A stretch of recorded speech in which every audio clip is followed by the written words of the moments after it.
These are pretty picked clean, so we might as well just pull them, and then we can probably plant radish or beets or something in there to finish up before it gets really cold.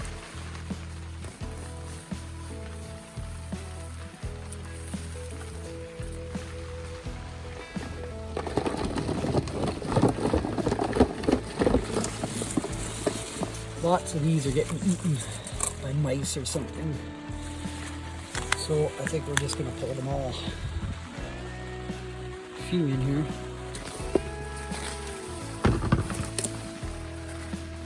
Decent one.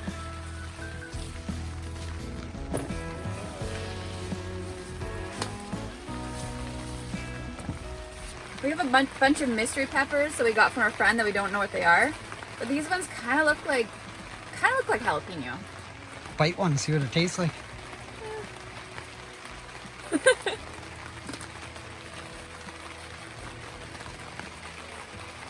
Yeah. Is it hot? They're hot. They're like jalapeno hot, but I took a big bite. They taste a little green stuff. Oh, it is green. I know, but like a pepper that should turn red. Like your face? Yeah, probably. Woo. These ones are hot. Fall is definitely in the air here. We've already had a couple frosts. We've been going nuts trying to harvest things. It's raining today, so we're stuck inside. Luckily, we have a whole bunch of peppers to deal with. So, we're going to make some cowboy candy, is what most people call it. We usually call it Coyote Crack. And then these other peppers we're just going to chop up and freeze to use over the winter. Start off by cutting up all the peppers. Our pepper harvest this year wasn't too bad, considering how much we ate throughout the year. And what we have left now, there's still a bunch left in the other greenhouse. We're going to let those all ripen up. A lot of that would be straight up for seeds. And we'll also get some ripe peppers out of the deal. Salsa.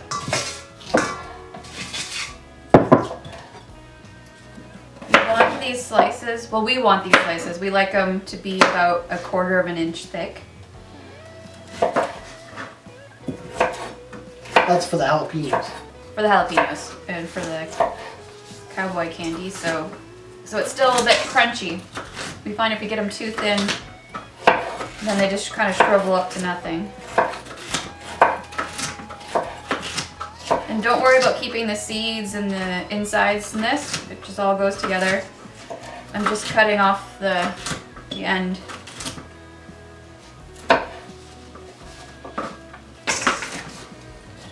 This is how we freeze our peppers for the winter. There's still quite a few left to go there. But just layer them up on some parchment paper on a cookie sheet, stick them in the freezer, and then put them in a Ziploc bag. Okay, we're done slicing the peppers. It's a whole bunch of them here. It's time to get to the recipe. Are you sure you want to do this? People are going to know now how to make this. It's dangerous, It's dangerous.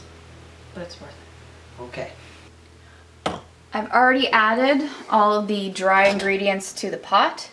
I will link to the exact ratio and amounts in the description.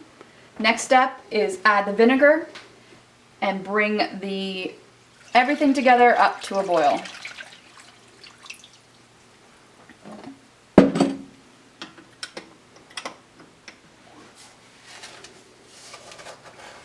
Now, this might look like a lot of sugar, and that is because it is a lot of sugar. This is candy. You might be tempted to reduce the amount of sugar because it seems like too much sugar, but it really doesn't taste the same unless you have the full amount of sugar. And the amount of sugar and vinegar in it allows it to be water back canned, so you don't really want to play around with those ratios. After it comes to a boil, turn it down and let it simmer for 5 minutes. Look how delicious that looks. It's simmered for 5 minutes, so I'm turned it back up to bring it back to a rolling boil. And I'm going to add the peppers in carefully. And then we will let them cook for 4 minutes. And of course, spilling peppers.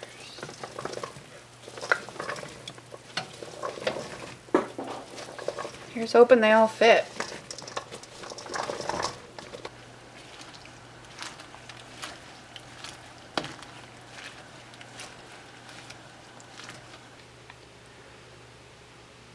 Caddis gets pretty bored when we're canning in the kitchen because we're not outside chasing frogs or chickens or goats. Okay, we got a rolling boil again. So I'm going to turn it down to simmer again and set the timer to 4 minutes this time.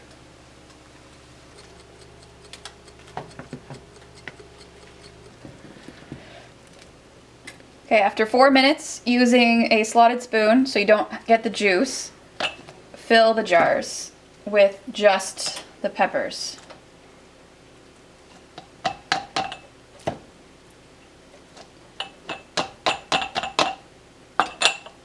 You're probably going to make a mess everywhere, and so that's why I like to put a tea towel down underneath.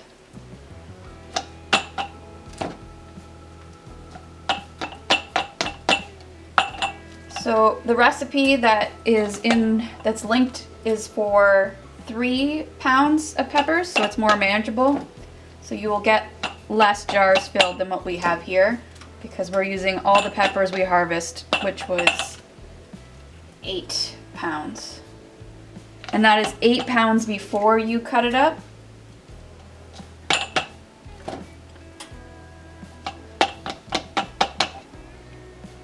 Look at these lovely peppers. They've changed color a bit, shriveled up a bit. That's expected. Now to turn what's left over, this liquid, into a syrup. So return it to a hard boil and let it go for 6 minutes.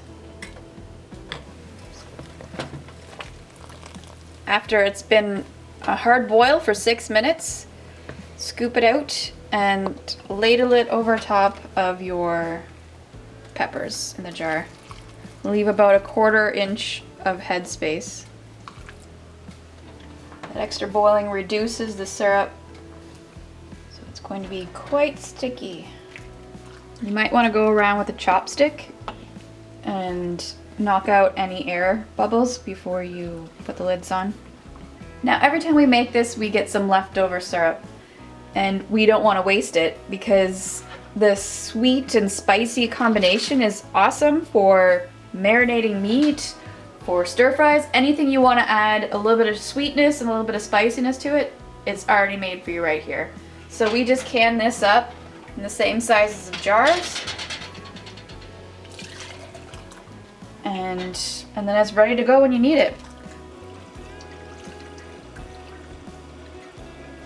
I am just wiping down the rims with a wet unpaper towel so that the lids can adhere to the jars. You don't want anything in between the jars and the lids. After we wipe down the rims, we put the lids on the jars upside down to prevent the jars from sealing prematurely. Load up your canner, and when the water comes to a rolling boil, it's 10 minutes when you're using half pints.